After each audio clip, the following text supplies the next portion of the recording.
कि we can create whatever we want in life but we can not want what we want. This is the paradox of life. और इसका solution क्या है? क्या है भाई?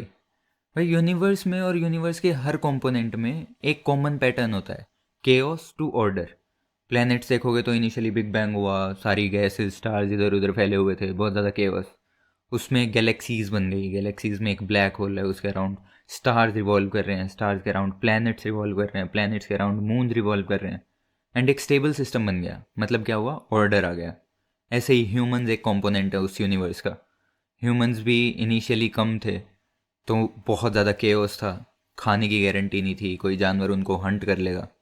फिर हमने सोसाइटीज़ बना ली, साथ में हारमनी में रहने लग गए, तो प्रॉब्लम जल्दी सॉल्व होने लग गई, मतलब ऑर्डर आ गया। फिर उस ऑर्डर में लोग खुश रहने लग गए, तो उन्होंने बच्चे पैदा करने चालू कर दिए। अब वो बच्चे आपस में लड़ रहे हैं, मतलब अभी फिर से केओस आ गया। ऐसे ही उस यूनिवर्स का एक कंपोनेंट होते हैं हम इंडिविजुअली। इसीलिए किसी की लाइफ बहुत केओटिक रहती है, बहुत प्रॉब्लम्स रहती है, बहुत कंप्लेन करते रहते हैं लोग। और ऐसे ही कोई उन्हीं केओटिक सिचुएशंस में ऑर्डर ढूंढ लेता है और उनकी लाइफ चिल हो जाती है, वो खुश रहने लग जाते हैं। And just like earth Jupiter पे लाइफ नहीं लेके आ सकती, मतलब अर्थ जुपिटर पे ऑर्डर क्रिएट नहीं कर सकती, वैसे ही कोई और इंसान तुम्हारी लाइफ में ऑर्डर क्रिएट नहीं कर सकता, और तुम किसी और की लाइफ का केओस नहीं हटा सकते। Welcome to the 27th episode of understanding the existence. और आज हम समझेंगे कि जिस यूनिवर्स का हम कंपोनेंट है, उस यूनिवर्स से हम कैसे कनेक्टेड हैं। क्योंकि वैसे ही हम एक फैमिली का कंपोनेंट होते हैं, और उस फैमिली में जैसे दादा ने पापा को चीज़ें सिखाई होती हैं, वैसे ही पापा बच्चों को चीज़ें सिखाते हैं, फिर वो बच्चे अपने बच्चों को वैसे ही सिखाते हैं। सेम तरीके से यूनिवर्स में होता है। अगर यूनिवर्स हायर लेवल पे अपने कंपोनेंट्स में केओस से ऑर्डर लेके आता है, तो एज अ कंपोनेंट सेम तरीके यूज़ करके हम भी अपने लाइफ के केओस को ऑर्डर में कन्वर्ट कर सकते हैं। और भाई, इस एपिसोड के साथ understanding the existence is complete. मेरे को अभी तक जितना ज्ञान हुआ है, जितनी अंडरस्टैंडिंग ऑफ एग्जिस्टेंस हुई है, वो सारी इस एपिसोड के साथ मैं शेयर कर चुका हूँ। और हर episode some how focus is on one major thing, just be your self. What is the meaning of being your self, how to be your self, what are the perks of being your self. और जैसे ही हमें ये learning समझ में आती है, हमारे दिमाग में एक स्विच ऑन हो जाता है, एक रियलाइजेशन होती है। किसी को एक वीडियो देख के रियलाइजेशन हो जाएगा, किसी को 10 वीडियो देख के होगा, किसी को सारी देखने के बाद भी नहीं होगा। And it all depends on कौन कितना हम्बल है। What I can guarantee is कि जैसे ही वो रियलाइजेशन होती है, जैसे ही वो स्विच ऑन होता है, केओस खत्म, ऑर्डर आया और chill chill. So let the chills begin. सबसे पहले भाई, in order to understand our connection with the universe, we have to first understand the structure of the universe. और वो समझने के लिए we have to first understand fractals. Fractals are geometric shapes जिनके अंदर पैटर्न्स होते हैं, और वो पैटर्न का साइज छोटा होता रहता है, और वो रिपीट करते रहते हैं इन्फिनिटली। जैसे तुमने पेड़ देखा होगा, पेड़ पे एक स्टेम होती है, उस स्टेम की ब्रांचेज होती हैं, उन ब्रांचेज पे सब ब्रांचेज होती हैं, उन पे किसी पे लीव्स आने लग जाती है। नाउ इमेजिन अ ट्री जिसकी एक स्टेम है, उसकी 5 ब्रांच है, हर ब्रांच की 5 ब्रांच और हैं, हर 5 ब्रांच पे 5 ब्रांचेज और हैं, and this continues till infinity. समझ रहे हो? तो such shapes are known as fractals. अगर इसका तुम एक ब्रांच तोड़ दोगे, तो now that branch becomes the new stem, और उसकी जो सब ब्रांचेज होंगी they become the branches, and again the fractal continues. तो फ्रैक्टल्स की क्वालिटी होती है कि उसका कोई भी तुम पार्ट तोड़ लोगे, कोई भी कंपोनेंट तोड़ोगे, तो वो component is equivalent to the complete fractal itself. Fractal theory क्या कहती है कि उस पेड़ की हर ब्रांच वो पेड़ ही है। जो इन्फॉर्मेशन तुम उस पेड़ को देख के ले सकते हो, वो सारी इन्फॉर्मेशन तुम्हें उस ब्रांच को देख के भी मिल जाएगी, जो उस फ्रैक्टल पेड़ का पार्ट है। और अगर तुम नेचर में देखो, तो तुम्हें हर जगह ये फ्रैक्टल्स दिखते होंगे। नदियाँ क्या करती हैं? ऊपर से एक सिंगल लाइन स्टार्ट होती है, वो स्प्लिट होती है, ट्रिब्यूटरीज बनती हैं, एंड फाइनली जाते जाते वो बहुत ज़्यादा स्प्लिट होकर ओशन में मिल जाती हैं। एग्जिस्टेंस का जो सबसे बड़ा फ्रैक्टल है, वो एग्जिस्टेंस ही है। एग्जिस्टेंस कहीं से स्टार्ट होती है, दैट्स अ पॉइंट।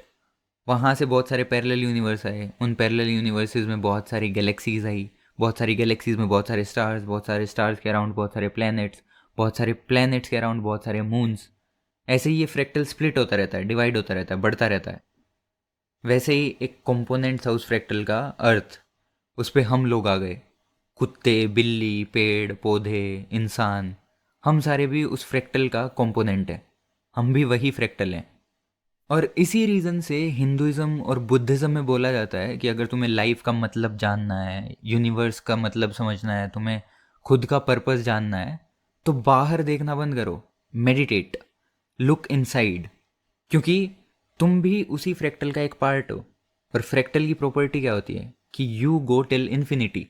मतलब उस फ्रैक्टल का कोई भी कंपोनेंट है that is equivalent to the whole fractal itself. तो अगर तुमने अपने से नीचे वाला सब कुछ समझ लिया तो ऊपर वाला भी सब कुछ ऑटोमेटिकली समझ आ जाएगा तुम्हें। And that's why meditation, looking inside, gives you all the answers. और भाई ये थ्योरी तुम्हें बकवास लग रही है तो एक बार अपने कपड़े उतारो और शीशे के सामने जाके खड़े हो जाओ। तुम्हें जो कुछ भी दिख रहा है अपनी बॉडी के बारे में, हर चीज़ का basic design is based on fractals only. ये तो होगी आउटर फिजिकल अपीयरेंस। अंदर जाओ, internal organs, when system, nervous system, उन सब का डिज़ाइन भी फ्रैक्टल। इसके बाद भी अगर कोई कहता है ये तो भाई नेचर ने बनाई है, हम तो खुद के एक्सपीरियंस से सीखने वाले लोग हैं, तू क्या सिखाएगा, तो भाई तुम वही लोग हो जिनका वो रियलाइजेशन वाला स्विच ऑन हो ही नहीं सकता। तुम ये वीडियो देख लो, पूरा पॉडकास्ट, तुम्हें भाई कोई नहीं सिखा सकता। तुम एक्चुअली दुखी रहना चाहते हो, तुम्हें पता भी नहीं है तुम दुखी रहना चाहते हो। अब प्रॉब्लम चालू हो गई भाई साइंस की वजह से। तुमने कुछ ऑब्जर्व किया, उससे कुछ इन्फर किया और चेक किया कि मेरी जो थ्योरी है वो फिट कर रही है या नहीं कर रही, दैट इज साइंस। लेकिन ये तरीका तो इनहेरेंटली फ्लॉड है, क्योंकि ऑब्जर्वेशन करने के लिए जो हमें टूल्स दे रखे हैं वो ही कंप्लीट नहीं है। हमारी आंखें एक रेंज ऑफ फ्रीक्वेंसी सेंस कर सकती है, हमारी कान एक रेंज ऑफ फ्रीक्वेंसी सुन सकते हैं। और ये जो सेंसेस होती हैं, ये जो रेंज ऑफ फ्रीक्वेंसीज होती हैं, ये हर इंसान के लिए, हर जानवर के लिए अलग अलग होती हैं। कुत्तों को घास पीली दिखती है, हमें हरी दिखती है, असली रंग क्या हुआ किसी को नहीं पता। मतलब हमारी ऑब्जर्वेशन ही फ्लॉड होगी क्योंकि टूल्स ही इनकम्प्लीट हैं। तो फ्लॉड ऑब्जर्वेशन से राइट आंसर कैसे आ सकता है? और राइट आंसर नहीं आ रहा तो उससे प्रॉब्लम रहेगी ही रहेगी, सॉल्व तो होगी नहीं। अगर फ्रैक्टल्स की टर्म में बात करें तो साइंस कहता है तुम इस लेवल पे हो, तुम अपने से ऊपर वाले फ्रैक्टल्स देखो, stars, planets, black holes, galaxies. तुम अपने से नीचे वाले फ्रैक्टल्स देखो, तुम्हारा नर्वस सिस्टम, तुम्हारा वेन वाला सिस्टम, तुम्हारे ऑर्गन्स, सारी चीज़ें। लेकिन तुम इसको मत देखो, तुम क्या हो। हम पूरा सेट ऑफ फ्रीक्वेंसीज, पूरा स्पेक्ट्रम तो एक्सपीरियंस कर ही नहीं सकते। तो अगर हमारे पास फॉर्मूला भी ठीक है तो हम वैल्यूज़ तो गलत ही डाल रहे हैं ना उसमें, तो आंसर भी गलत ही आएगा। तभी साइंस को फॉलो करते करते लोग दुखी लाइफ जी रहे हैं। अब आते हैं भाई सोल्यूशन पे। पहला पार्ट इज कि हर फ्रैक्टल की नीड होती है, उसकी प्रॉपर्टी होती है कि वो इन्फिनिट तक एक्सटेंड करेगा ही करेगा। इस बीच अगर उसका कोई सब फ्रैक्टल बीच में से टूट जाता है, इन्फिनिट तक एक्सटेंड नहीं करता है, मतलब वो पूरा फ्रैक्टल फ्रैक्टल रहेगा ही नहीं। उसके अंदर कोई एक ऐसा पार्ट है जो पूरे फ्रैक्टल को रिजेंबल नहीं करता, मतलब it is not a fractal. Same तरीके से यूनिवर्स इज़ अ फ्रैक्टल जिसको इन्फिनिटी तक एक्सटेंड होना है। उस बीच अगर उसको नीचे वाले नए कंपोनेंट्स बनाने हैं तो ऊपर वाले कंपोनेंट्स की स्टेबिलिटी ज़रूरी है। अगर अर्थ को स्टेबल रखना है तो सोलर सिस्टम स्टेबल रहना चाहिए। ऐसे ही हम उस फ्रैक्टल का एक पार्ट है जो इस अर्थ पे आए हैं। हमारी जो एनर्जी वाली नीड्स हैं उनका ध्यान सन रख रहा है, हमारी जो खाने पीने की नीड्स हैं उनका ध्यान अर्थ रख रही है। मतलब जो हमारी नीड्स हैं उनका ध्यान ऑलरेडी अपने से ऊपर वाले लेवल रख रहे हैं। तो हमारा पार्ट क्या है? ट्री वाला एग्जाम्पल लो। ट्री में क्या है? ये अर्थ है, स्टेम, ये न्यूट्रिशन और पानी लीव्स तक पहुंचाती है ताकि लीव्स फूड सिंथेसाइज करके इस प्लांट को ग्रो कर सकें। ऐसे ही हम हैं, हमें अर्थ मिली हुई है which is a medium to get things, जिसकी वजह से हम ग्रो कर सकें। लेकिन अर्थ पे रहते हुए हमारा काम है कि जिस चीज़ के लिए हम डिज़ाइंड हैं वो काम करें ताकि अर्थ भी जिंदा रह सके, ताकि सोलर सिस्टम भी स्टेबल रह सके।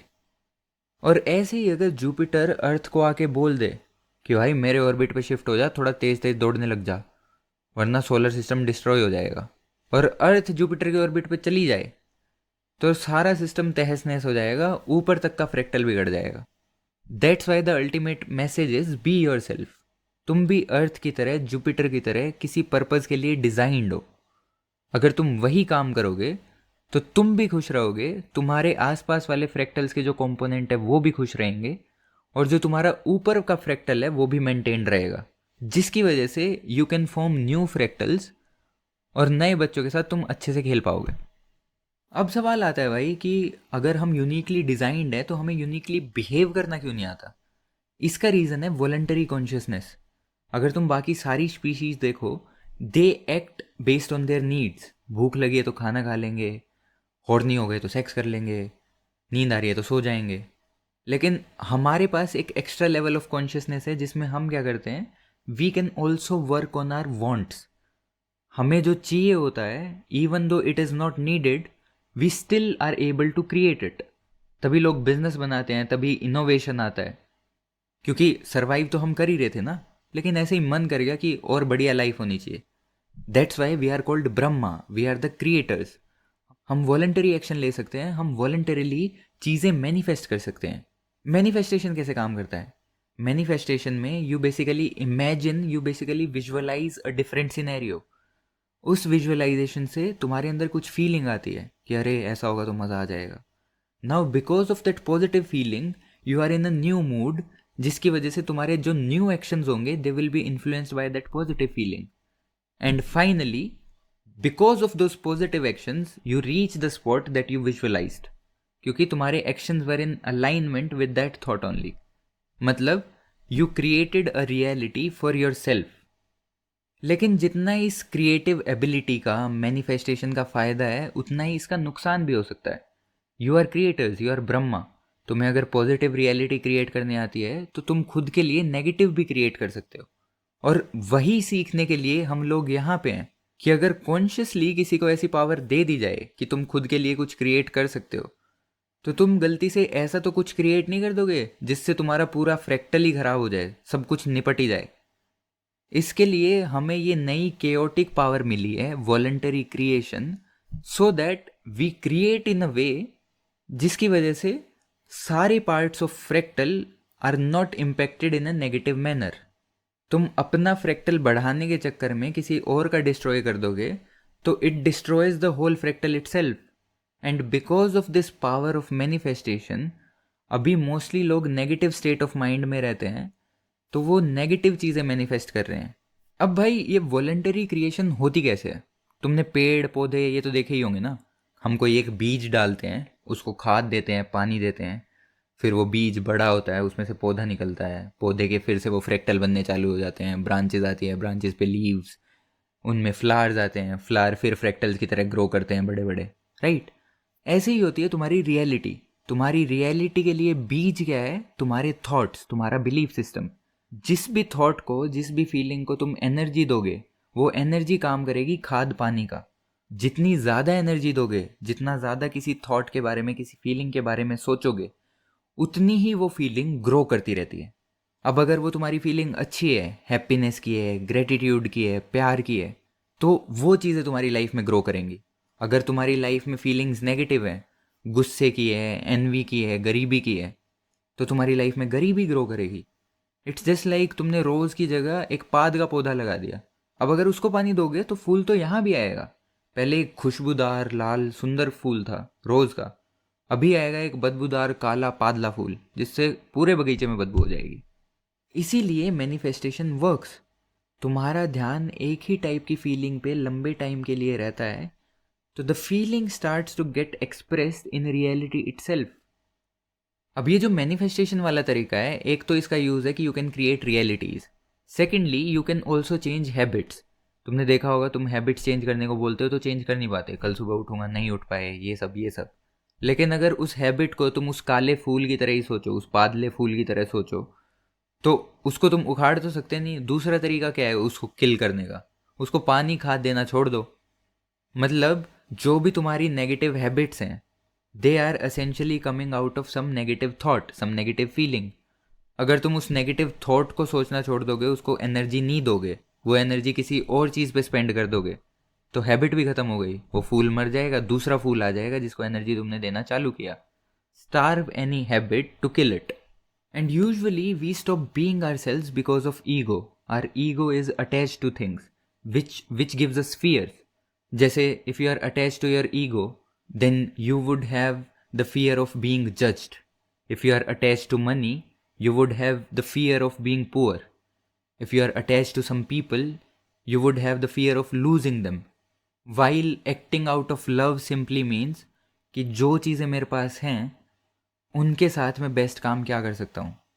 अगर अर्थ सैटर्न की जजमेंट के बारे में सोच के कि अरे यार मैं सन के इतना पास रहूँगी तो सैटर्न क्या बोलेगा, ये सोच के दूर घूमने लग जाती तो हम आज यहाँ पे होते ही नहीं, सोलर सिस्टम ही नहीं होता, क्या पता गैलेक्सी ही ना होती. Butterfly effect. सो वैसे ही when you work out of fears, out of attachments, you are not being an ideal part of the fractal. और उसी रीज़न से तुम्हारी लाइफ में केओस है. तुम्हारा फ्रैक्टल ऑर्डर नहीं ढूंढ पा रहा क्योंकि हर fractal is a unique representation. Doggy अलग होता है, इंसान अलग होते हैं, दो इंसान भी बिल्कुल अलग अलग होते हैं. डॉगी के सोल्यूशन हमारे लिए काम नहीं करेंगे, वैसे ही दो इंसान के सोल्यूशन भी आपस में काम नहीं करेंगे. और तुमने देखा होगा बहुत सारे लोग एडवाइस देते रहते हैं, भाई ये कर ले लाइफ सॉर्ट हो जाएगी, ये कर ले लाइफ सॉर्ट हो जाएगी. और ये एडवाइस देने वाले भी देखोगे तो ये सारे वही मिलेंगे जिनकी लाइफ सॉर्ट नहीं हुई है. तो इवेंचुअली सारे unstable parts of the fractal are advising each other की स्टेबिलिटी आती कैसे. तो भाई तुम्हारा यूनिवर्स से यही कनेक्शन है, वो तुम्हारा ध्यान रखता है, तुम्हारी जो भी नीड है वो प्रोवाइड करेगा. How does the universe identify your needs? It identify your needs based on your actions. For example gym लगा लो भाई. साइंस के हिसाब से अगर सोचें तो जिम में हम जितनी ज़्यादा मेहनत करेंगे उतनी ज़्यादा अपनी बॉडी ग्रो करती है. उस मेहनत में एक तो रिपीटिशंस होते हैं और एक साइज़ होता है, साइज़ ऑफ वेट. जितना ज़्यादा वेट उतनी ज़्यादा ग्रोथ, जितने ज़्यादा रिपीटिशंस उतनी ज़्यादा ग्रोथ. लेकिन इसके हिसाब से तो ये होना चाहिए ना, तुमने एफर्ट तो डाल दिया, उसके रिजल्ट तुम्हारे साथ रहने चाहिए ना. जब तुम जिम जाना बंद कर देते हो तो वो मसल वापस से छोटी होने लग जाती हैं, उतनी बड़ी नहीं रहती. इसका क्या रीज़न है? You don't get muscles because you are putting in hard work and carrying a lot of weights. You are getting muscles because you are engaging in an action that needs those muscles. अगर तुम regularly same weights के साथ train करोगे तो तुम्हारी muscles same size की रहती है. अगर तुम ट्रेन करना छोड़ देते हो तो सिकुड़ जाती हैं. अगर तुम हैवी वेट्स उठाते हो तो वो ग्रो करती हैं. इसका मतलब है whatever new you get in life is dependent on whatever action you are engaging in today. ऐसे ही feelings and actions are interdependent. बचपन में तुम्हारा दिमाग होता है, यू हैव केओटिक फीलिंग्स, उनकी वजह से तुम एक्शंस लेते हो जिनकी वजह से केओटिक रियलिटी बन जाती है, चीज़ें टूट जाती हैं, लड़ाई हो जाती है. फाइनली उस रियलिटी से तुम लर्निंग्स लेते हो. तुम्हारी जो थिंकिंग थी, फीलिंग्स थी, वो केओटिक से ऑर्डरली हो गई. तुम्हें समझ आ गया, अरे अच्छा मैं वैसा क्यों फील कर रहा था. बेस्ड ऑफ दोज लर्निंग्स तुम उस रियलिटी को ऑर्डरली बना देते हो. तो तुम्हारी फीलिंग्स भी पॉजिटिव होगी, रियलिटी भी पॉजिटिव होगी. हो गया ना सब चिल. ऐसे ही कंपाउंडिंग इफेक्ट काम करता है. जो अपना फ्रैक्टल ग्रो करने वाला पैटर्न है उसका अगर तुम साइडवेज प्रोजेक्शन लोगे तो it will give you the compounding effect. तो जैसे वहाँ पे बीज से प्लांट बनने में बहुत स्लो ग्रोथ थी, लेकिन एक बार प्लांट बनने के बाद जब ब्रांचेस बन गई तो एक साथ चारों तरफ लीव्स आती है ना. अब सेम सिचुएशन में रहते हुए हम फीलिंग्स चेंज कैसे कर सकते हैं अबाउट दैट सिचुएशन ओनली. भाई जब भी हम किसी सिचुएशन में होते हैं तो ह्यूमन ब्रेन की एक बहुत गंदी आदत होती है, to focus on the things that are not there. इसकी वजह से क्या होता है, हम उस बैंक अकाउंट को बार बार देखते रहते हैं जिसको देख के हमें गरीब फील होता है, लेकिन उस आईफोन को इग्नोर कर देते हैं जो हमने खरीदा ही इसलिए था कि हम अमीर फील कर सकें. तो the solution is to focus on the things that you already have. क्या पता तुम्हारे पास आईफोन भी ना हो, चावल तो है ना घर पे, पहले उन चावल को देखो, अरे भाई खाना तो है एटलीस्ट. जब तुम उस खाने के लिए अच्छा पॉजिटिव फील करोगे तब उस खाने के साथ और चीज़ें आएंगी जो तुम्हें पॉजिटिव फील कराएंगी. तो just look at the things that are already with you. छोटी खुशियों पे ध्यान देते रहो, 24 घंटे खुश रहो, बड़ी खुशियाँ भी आएंगी. That's the rule of life. What ever is going on in your head becomes the reality outside of your head. जिस फीलिंग को सबसे ज़्यादा एनर्जी दोगे वो फीलिंग मैनिफेस्ट हो जाएगी. तो भाई ये जो यूनिवर्स का एग्जिस्टेंस का इतना बड़ा फ्रैक्टल है, इसके अंदर जितने भी कंपोनेंट्स हैं, every sub fractal has the capability of representing this whole fractal, क्योंकि उसी का एक सब पार्ट है ना. इसीलिए हर पार्ट को भगवान बोला जाता है, सूर्य देवता, शनि देवता. अर्थ पे भी कुछ लोगों को भगवान बोला गया है, भगवान का अवतार, श्री कृष्णा, जीसस, बुद्धा। इन प्लैनेट्स में और इन 3 लोगों में क्या कॉमन है? These are the people, these are the entities who just are being themselves. इनको फर्क नहीं पड़ता कोई इनके बारे में क्या बोल रहा है, कोई इनको क्या सलाह दे रहा है। ये सिर्फ वही करते हैं जो इनका नेचर है। अर्थ जुपिटर की तरह चलने की कोशिश नहीं करती, बुद्धा कृष्णा की तरह चलने की कोशिश नहीं करते। और जब कोई सिर्फ उस काम में ध्यान देता है जो उनका करने का मन करता है, जो उनका नेचर है, तो बाकी सारे भगवान मिलके उसका ध्यान रखते हैं। आज के टाइम का एग्जाम्पल दूं तो Sachin Tendulkar, God of cricket क्यों कहते हैं उसको? क्योंकि he is that talented in cricket. वो उतने टैलेंटेड थे, इसलिए उन्होंने उस टैलेंट पे काम किया। उन्होंने टैलेंट पे काम दिया, उनको 100 सेंचुरीज भी मिल गई, उनको बढ़िया रिकॉर्ड्स भी मिल गए, उनको वर्ल्ड कप भी मिल गया, उनको बढ़िया फैमिली भी मिल गई, उनको फेम भी मिल गया, पावर भी मिल गया, पैसा, whatever it is, more than he needed. एक किसी क्रेजी फिलोसोफर ने एक बात बोली थी कि we can create whatever we want in life, but we can not want what we want. This is the paradox of life. और इसका सोल्यूशन क्या है? इसका सोल्यूशन है, first identify how you want to feel, then learn how you can feel that way in the same situation जहाँ पे तुम वो फील नहीं कर पा रहे। क्योंकि एक तरीके say that is kind of the worst situation जिसमें तुम अच्छी फीलिंग ले ही नहीं पा रहे।